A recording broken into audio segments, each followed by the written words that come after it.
A good guy to visit with about that is retired Master Sergeant who is Skyping in this morning from Tampa. His name is Scott Neal. He's a veteran of the conflicts in both Afghanistan and Iraq. He spent 25 years in U.S. Special Forces, one of the first to deploy into Afghanistan after 9/11. Scott, we thank you for your time. Welcome back to America's Forum. Well, thank you very much, and it's a pleasure as always to be here.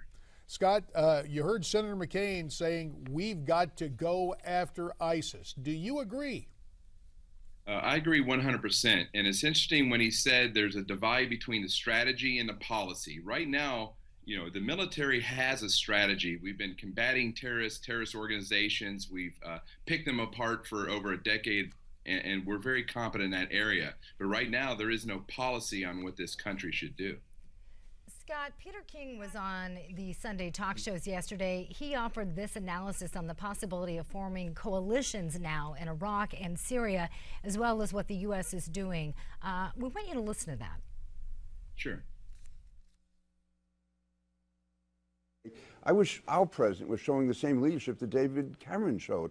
What is President Obama waiting for? I agree with Adam Smith that we have to have coalitions and we have to try to get other forces on our side. But it was a year ago this all started. I remember being at the White House with Dennis McDonough talking about the importance of air attacks in Syria. And he had allies lined up. And then the president pulled the rug out. And those allies are going to be very hard now to get back into a coalition.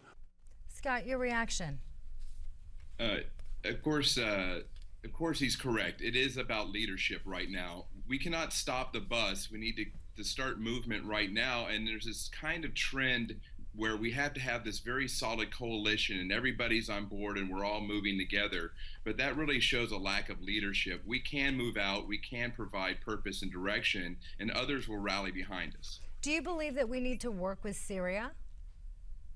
Well, I think, once again, I don't think Syria is quite the partner we need to be working with because they have other intentions and goals. And what you don't want to be is a proxy air force. All those comments were made earlier when we're talking about a red line in Syria. We have to take decisive action for our own interest and not start by, making sure everybody's fully on board, fully informed, the press is with us, and consensus is built. We have to show leadership and attack this very strongly.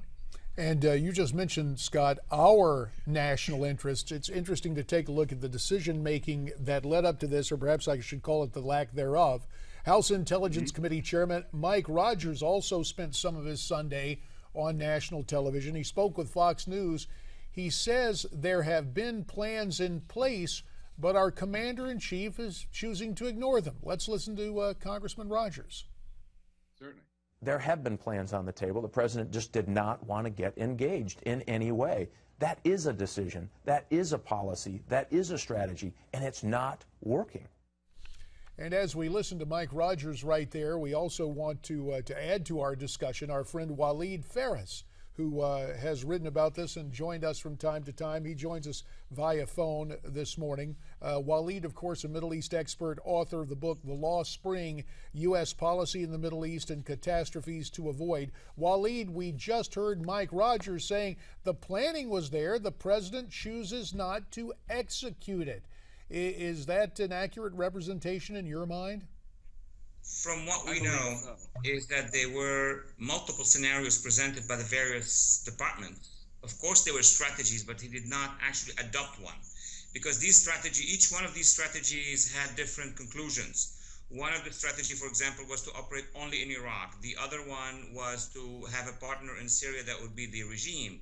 A third one was to operate with the minorities. The thing that the administration did not do is to choose which strategy they want to actually adopt.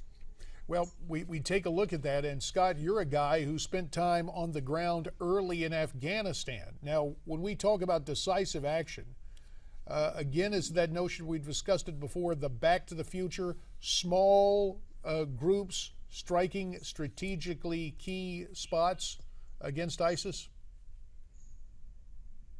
And tactically, we are very proficient. Those small elements of special forces, and we're not talking large formations, because if you really think about it, an infantry battalion and regiment, tremendous amount of firepower. You also have to maintain them. You have to feed them all. And you don't have the same effects as just a very small team that are highly trained, they're culturally aware, and they're able to sort out those problems because they're master problem solvers. And if it's lethal, then they can solve that problem. But if it's humanitarian, they can solve that problem as well.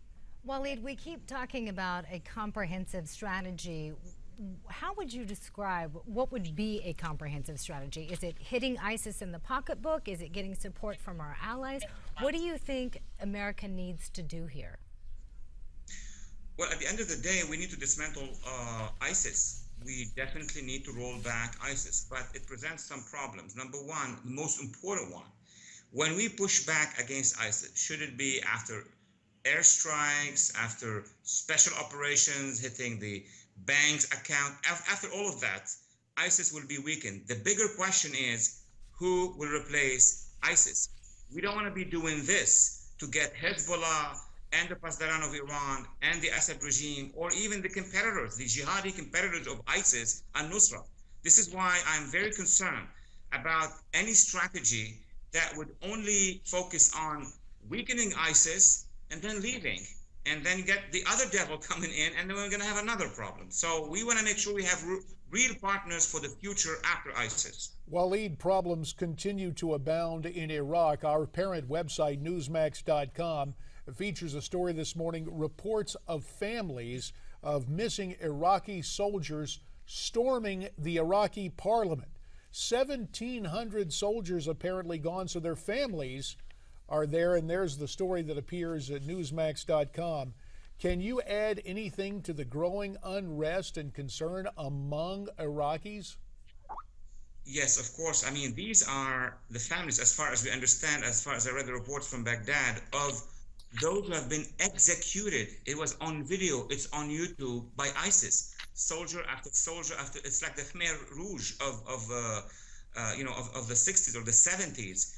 So these families have been asking the Iraqi government to do something about it, to make sure that these names are accounted for, and they stormed the parliament. So there is a major political crisis inside Baghdad about the failures, the two divisions that melted away in Mosul. So a major reform needs to be done in Baghdad within this government. Meanwhile, we want to shift gears to Libya, where militias have now taken over a compound there, even posting a video of a pool party they had. Walid, what is the perception of this in the region? Well, that's another catastrophe. I have projected also in my last book, The Lost Spring, that if we don't pay attention to the post-Arab Spring civil wars, including in Libya. I mean, in Libya, we've held the rebels, quote unquote. Remember that time. Half of the rebels were the jihadists. Those jihadists, one of them attacked us in Benghazi in 2012. And most of the jihadists today are trying to seize most of Libya. Now, I am concerned that those jihadists of all names and backgrounds will one day, soon enough, be linked to ISIS. ISIS may be in North Africa.